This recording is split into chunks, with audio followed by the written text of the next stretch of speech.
A continuación, hagamos conciencia. Clasificación A. Apto para todo público.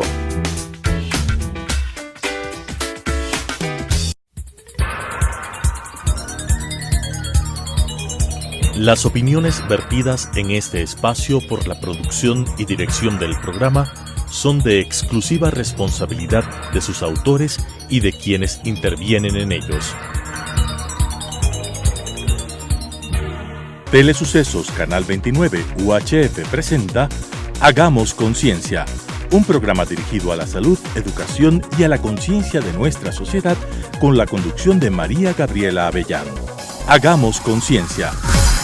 Bienvenidos a nuestro programa Hagamos Conciencia. Gracias por estar aquí una semana más. Hoy estoy feliz de presentarles a Sofía Serrano. Sofi, de 36 años, es maestra en pedagogía Waldorf y además ha tenido que vivir su vida enfrentando una discapacidad que cambió el rumbo totalmente de sus metas. Sofi, ¿cómo estás? Bienvenida. Hola, ¿cómo estás? Muchas gracias por la invitación y por poder estar acá. Muchas gracias. Gracias, Sofi, por estar aquí. Sofi, cuéntanos un poquito de ti. Cuéntanos de tu infancia, de tu vida. Yo soy, primero, les quiero contar que soy hermana gemela, ¿sí? Es interesante porque en esa época en que mi mamá estaba embarazada no sabía que éramos dos. Ok. ¿Sí? Entonces fue súper determinante porque no tuvo todos los cuidados que comúnmente tienen las madres que están esperando dos hijos.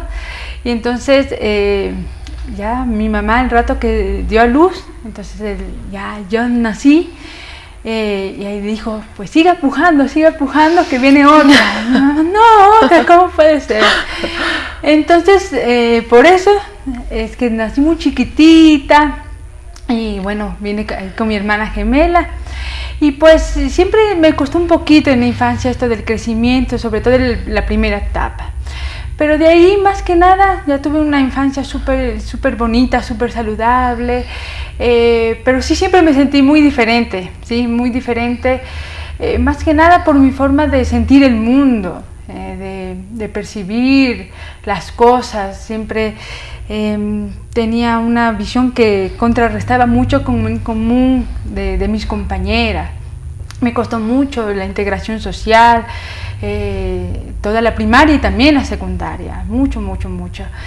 Y también tenía una sensación así de mucho frío con el mundo, de sentirme muy como apartada. Entonces, un poco así fue mi infancia, pero también muy rodeada de mucha alegría, pero siempre con esa sensación de estar como un poquito como distante a todo el mundo en cierta manera, pero así. Chévere, Sofi. Tú tuviste, Sofi, cuéntanos qué tanto influyó esto en este sentirte aislada del mundo. Tú tuviste una pérdida de audición. Entiendo que tuviste primero una pérdida de audición de un oído y más tarde con los años de tu otro oído. Cuéntanos cómo fue esta experiencia. Ya, lo que pasa es que en verdad no se sabe a ciencia cierta mucho. Okay. Yo cuando era chiquita, mis papás consideraban que yo era muy distraída, porque no escuchaba muy bien, entonces siempre me tenían que repetir las cosas, y ellos estaban convencidos de que era muy distraída. Pero yo me acuerdo que cuando dormía y ponía la cabecita de un lado, no escuchaba nada, y yo decía, papás, cuando pongo la cabecita de un lado no escucho. Pero no, o sea, como con un oído uno puede escuchar muy bien. Sí, muy bien, no hay tanto. Más es esto del oído estéreo lo que se pierde, ¿no? Esto de poder saber bien desde dónde viene el sonido, de escuchar de un lado. Entonces no sabían que había perdido un oído, sino ya fue cuando iba a entrar al colegio, ¿sí? Porque siempre para entrar a la secundaria te piden un montón de exámenes para ver que estés todo bien. Y ahí se dieron cuenta que no escuchaba con un oído, así como una audiometría y todo eso. Pero en este primer momento de saber que no escuchaba con un oído, no fue mayor cambio para mí. Más bien fue después, cuando ya perdí el otro oído, porque yo en verdad venía estudiando música muchos años, mi vida era dedicada a la música, mi sueño era ser pianista, y ya eran 7 años que estudiaba música en esa línea, para mí era una profesión. Y un día me desperté y ya no escuchaba. Así me había bajado un montón la audición.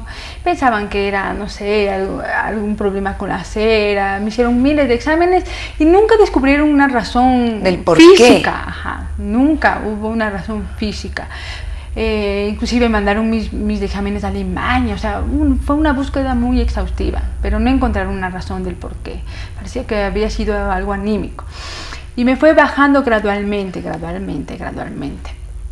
O sea, tu pérdida de audición fue gradual, no fue repentina. No fue, o sea, sí, no, o sea, porque de repente me bajó como si uno tiene una audición como si del 100%, me bajó un 40%, okay, que era bastante. Entonces okay, ahí tuve que empezar a usar audífono. Eso también un cambio súper interesante porque yo siempre fui físicamente muy delgada, de chiquita, cabello corto y muy como desentonante con el mundo, con las falditas y todo así. Y de repente un audífono era como hacer muy visible una discapacidad, ¿sí? Eso es algo... ¿Te incomodó? Para las personas que hemos pasado por una discapacidad, ya sea la que haya sido, esto de tener un elemento que te haga diferente ante el otro es súper complicado, claro, al comienzo, y sobre todo dependiendo de la edad, ¿no? Para mí fue como no quería usar audífono porque no quería que se den cuenta que no escucho bien, porque tenía la certeza que si la gente pensaba que no escuchaba bien, no me iban a hablar, lo cual fue así. Es como que la gente dejó de hablarme un poco, o sea, o hablarme con más cuidado, o hablarme sobresaltado, con esta idea de que no iba a escuchar, ¿sí?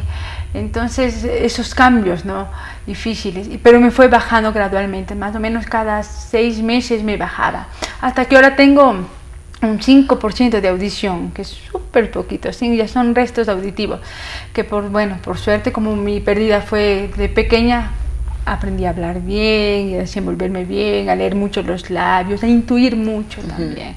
Entonces, los cambios como fuertes de esto de haber perdido la audición, ¿sí? Chévere, Sofi. Obviamente el haber enfrentado la llegada de esta discapacidad de una forma más intensa en tu adolescencia, ¿cómo sentiste tú la inclusión de la sociedad? ¿Cómo le sentiste tú a esta sociedad que te rodeaba para un manejo para contigo, para una sensibilidad para contigo?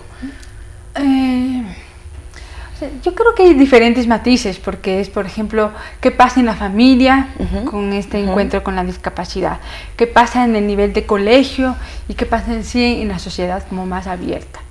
A nivel de familia fue interesante porque, yo supongo que es según cada quien, pero para mí no fue como, mi pérdida fue la música en verdad, más que la audición. No me importaba tanto la audición porque me defendía bastante bien, y con el audífono, aunque uno tiene que volver a aprender a escuchar y todo, pero no lo sentí en un primer momento tan así como una pérdida. Para mi familia, en cambio, sí fue, ellos lloraban, se lamentaban, estaban súper preocupados, y más bien yo, no, pero no pasa nada, estoy bien. Sí, pero sí hay ciertas cosas, por ejemplo, se prueba mucho la paciencia de la gente, con la audición es mucho la paciencia, porque toca repetir, por ejemplo, cada vez. Y yo puedo moverme bastante bien uno a uno, pero cuando ya estoy con un grupo ya es difícil. Muy difícil. No sé bien quién está hablando, el discernimiento, porque no solo es oír, sino entender lo que se dice. A veces puede estar un volumen muy fuerte, yo escucho el volumen, pero no entiendo lo que se dice. Y también a ciertas personas se entienden más, a ciertas personas se entienden menos, cosas así. Entonces, para mi familia era un poco las reuniones sociales, por ejemplo. Las reuniones sociales para mí era como, ay, no, o sea, como hacer un esfuerzo porque no siempre les escucho a todos. De hecho, hasta ahora nos reunimos todos y yo no escucho como el 80% de lo que dicen. Entonces, como, para mi familia es difícil sostener eso. Pero siempre una familia muy amorosa que estuvo ahí conmigo. Después en el colegio sí ya es otra cosa. Por ejemplo, en el conservatorio me dijeron no puedes afinar lo mismo sin escuchar del todo. Entonces capaz si hubiese tenido un acompañamiento más, como si vas a poder, es aprender a vivir con el audífono, pero lo vas a lograr. Capaz yo no hubiese dejado la música, pero no tuve ese acompañamiento, sino que ya enseguida como... Asumieron que no podías. Ajá, como ya no se puede. Igual en el colegio, yo estudiaba en un colegio de monjas muy grande y me acuerdo que tenía una maestra de inglés severa, súper severa. Yo le tenía un miedo atroz, pero atroz. Me enfermaba cada vez que tenía. Yo recién estaba usando audífono. Y yo, aparte, para mí el español ya es difícil, imagínate el inglés. Claro. Entonces ella me preguntó algo y yo avancé a decir, ¿what? Y me volvió a repetir, ya muy brava. Y haciendo así un acopio de valor, porque aparte yo era muy tímida, y le volví a preguntar, ¿qué? Me volvió a repetir, pero más brava. Otra vez no le escuché, me salí y no volví. Los profesores me dijeron, capaz este no es el lugar para usted, ¿sí? Porque no escuchas bien. Entonces sí, en cuanto a este otro ámbito de las escuelas y los espacios de estudio, sí vi que no había un esfuerzo como cálido, humano, de entender la dificultad del otro, ¿sí? De poder sufrir un poco de esfuerzo también de su parte, de hacer algo por el otro, sino que si ya no te acomodas a como yo me muevo, yo no me voy a esforzar, entonces no es tu espacio, ¿sí? Entonces sí vi eso, igual inclusive hasta ahora, ¿no? Recientemente estuve viajando en un colegio de Chile. Me hicieron lo mismo, no escuchas bien, los alumnos se tienen que esforzar un poquito más de escucharte, ya no.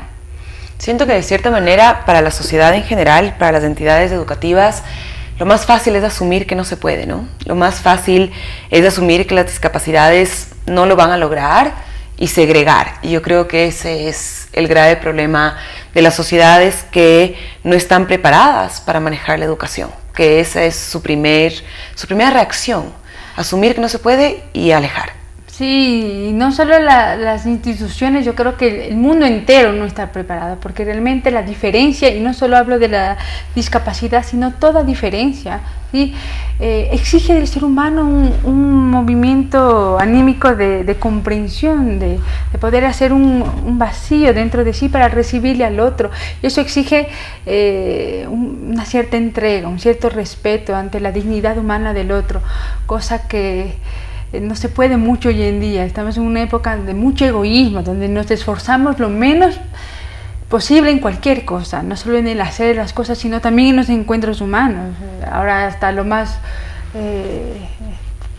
por ejemplo, irnos a verle al otro, solo eso tan insignificante que dijéramos, ya no podemos, no tenemos esas fuerzas sociales de ir hacia el otro, mucho menos de comprenderle al otro.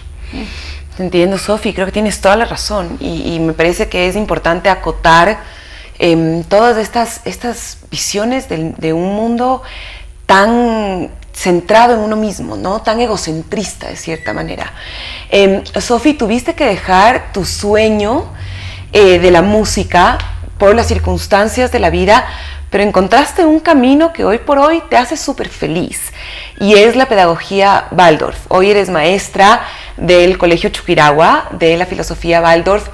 ¿Cómo llegó cómo llegó esta pedagogía a tu vida? ¿Cuándo empezó? ¿Por qué la buscaste? ¿Cómo fue? Bueno, fue una cosa interesante.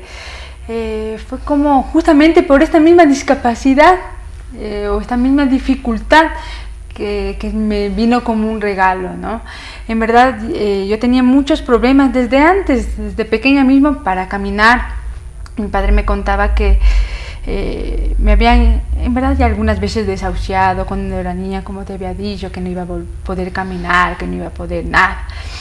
Y sí, me tardé mucho en caminar, en verdad. Entonces, pero mi papá estaba determinado a que camine, estaba determinado y determinado. Entonces él me cuenta que me ponía a un lado de la pared y se alejaba y me decía que como que venga.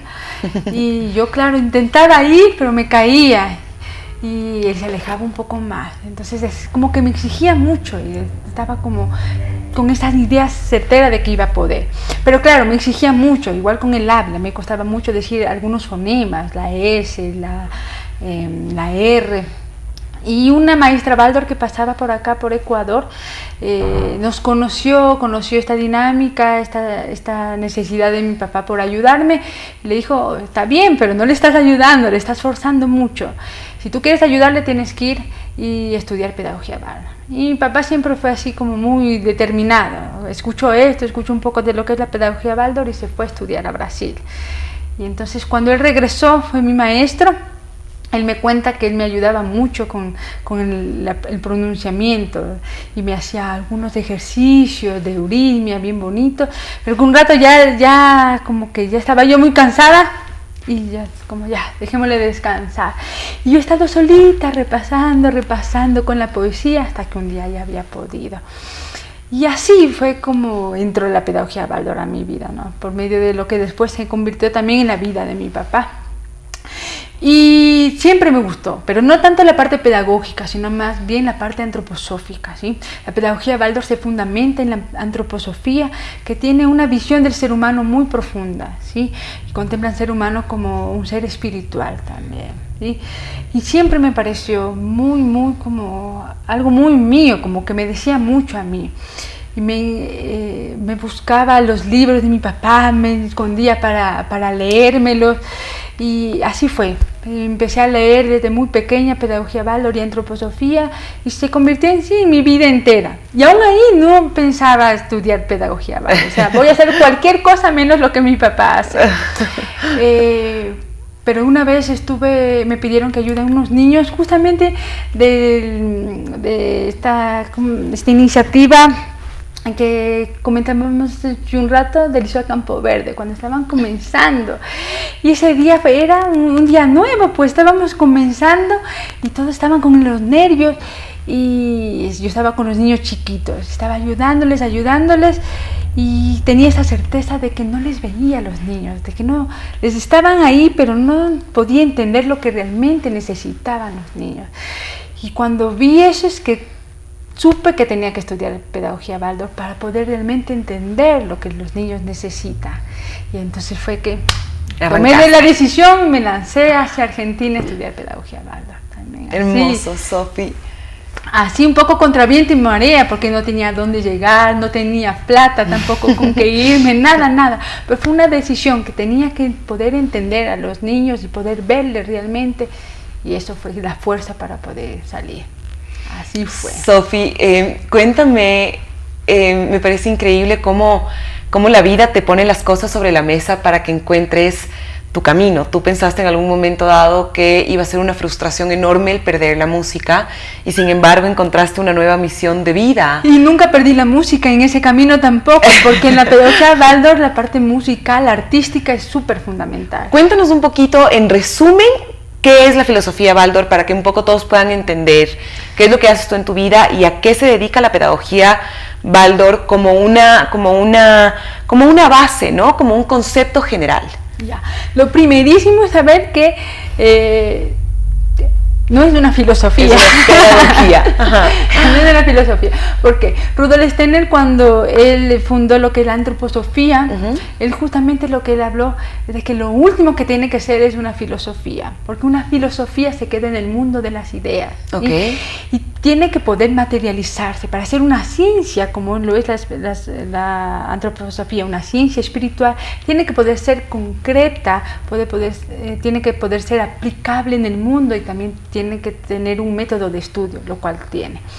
Y en sí, entonces, el conocimiento del ser humano, que es la antroposofía, se hace concreto en varias otras, dijéramos, aplicaciones de este conocimiento, ¿sí?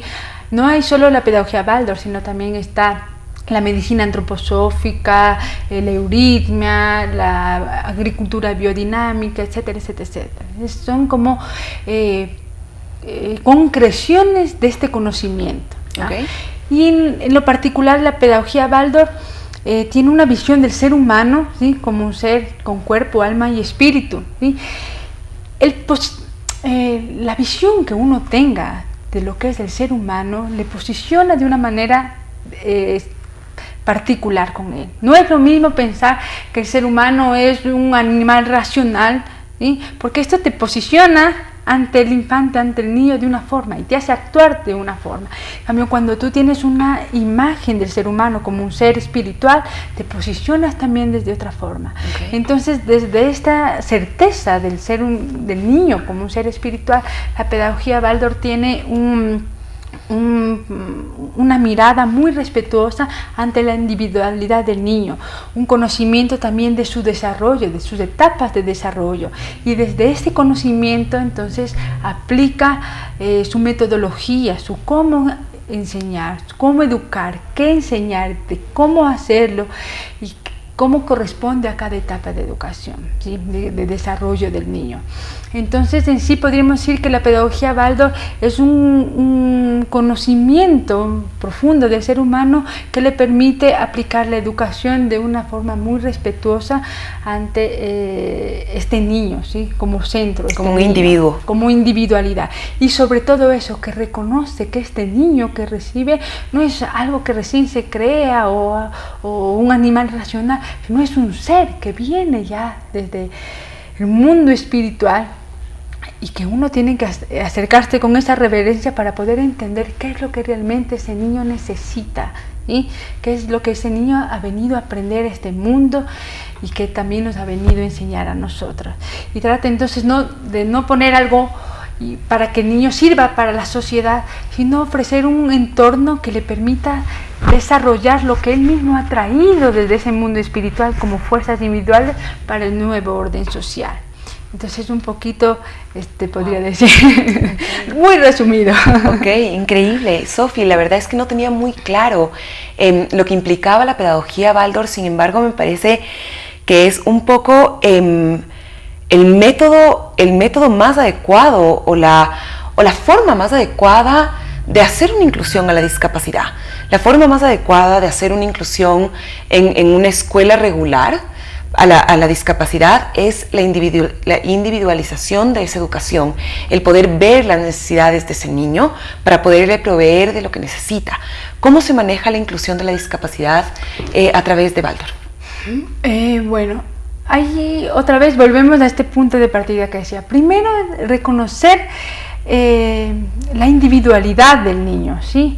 Saber que este niño está ahí. Es una cosa que pareciera tan sencilla, pero que hace una diferencia inmensa. O sea, yo he visto instituciones públicas que trabajan con discapacidad y que lo más grave es que desconocen la existencia del niño. Es como que el niño con discapacidad como que no existiera, como que no estuviera ahí. Y se cree que este niño ya no puede hacer nada, ya no puede aprender nada, ¿sí? Entonces, esta mirada tan humana ante el niño es lo principal, ¿sí? De este respeto absoluto por la individualidad de este ser. De ahí, en lo que es el marco pedagógico, obviamente se hace adaptaciones y todo para poder como acercar este mundo al niño, pero el niño va con sus pares. Por ejemplo, es una regla súper fundamental en la pedagogía Waldorf.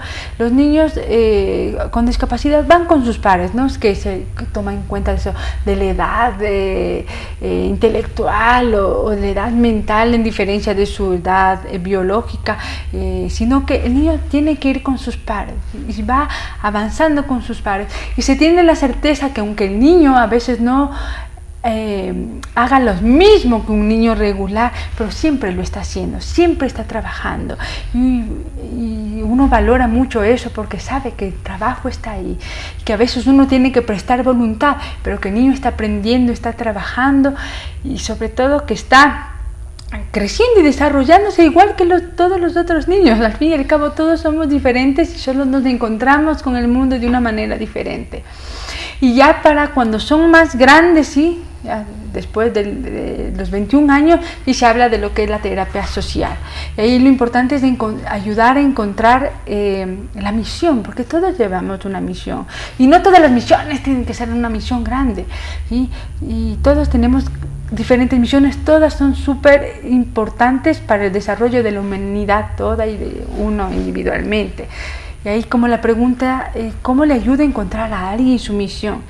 Y ahí es siempre que sirva al mundo y que a uno le haga feliz, ¿sí? Esa es como la cuestión, y eso se trabaja mucho en terapia social, pero eso ya después de los 21 años. Antes el niño está en la escuela con sus pares, va pasando, hay acobijo y todo, pero siempre con ese respeto muy esencial hacia el ser humano.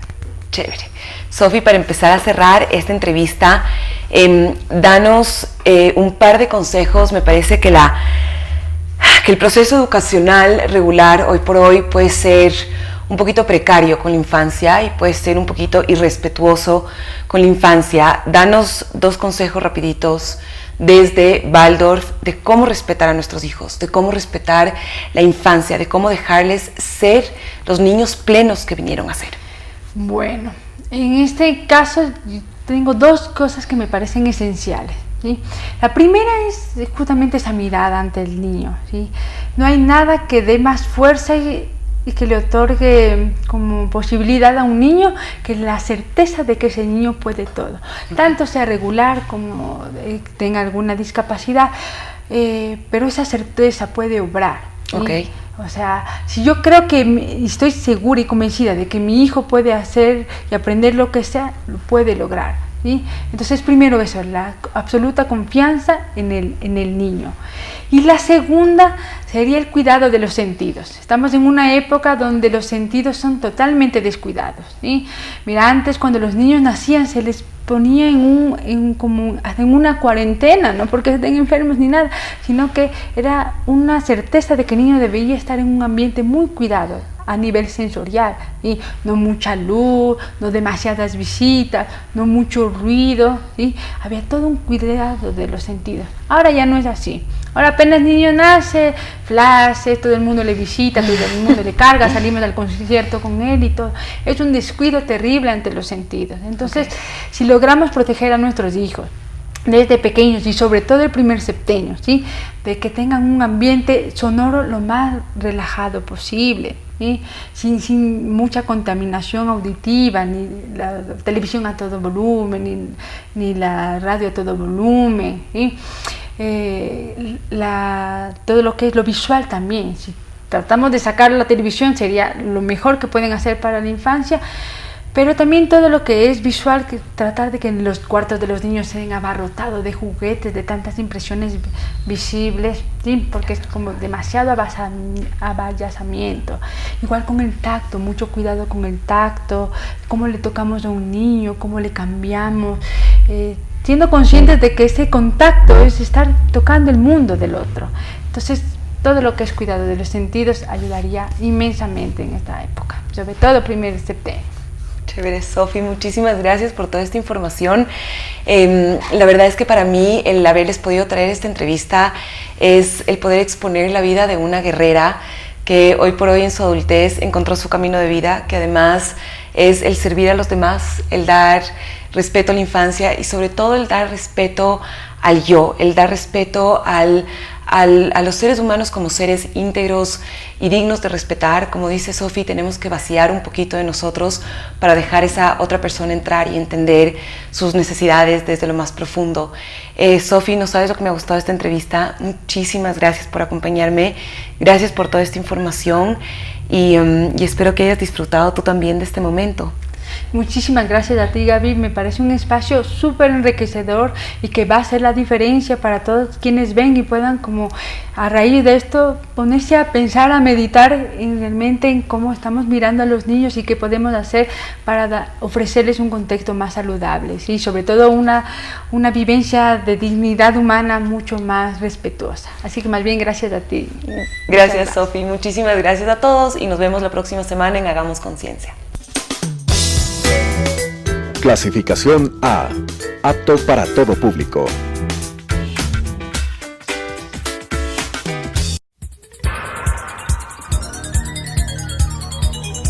Las opiniones vertidas en este espacio por la producción y dirección del programa son de exclusiva responsabilidad de sus autores y de quienes intervienen en ellos. Telesucesos Canal 29 UHF presentó Hagamos Conciencia, un programa dirigido a la salud, educación y a la conciencia de nuestra sociedad con la conducción de María Gabriela Avellano. Hagamos Conciencia.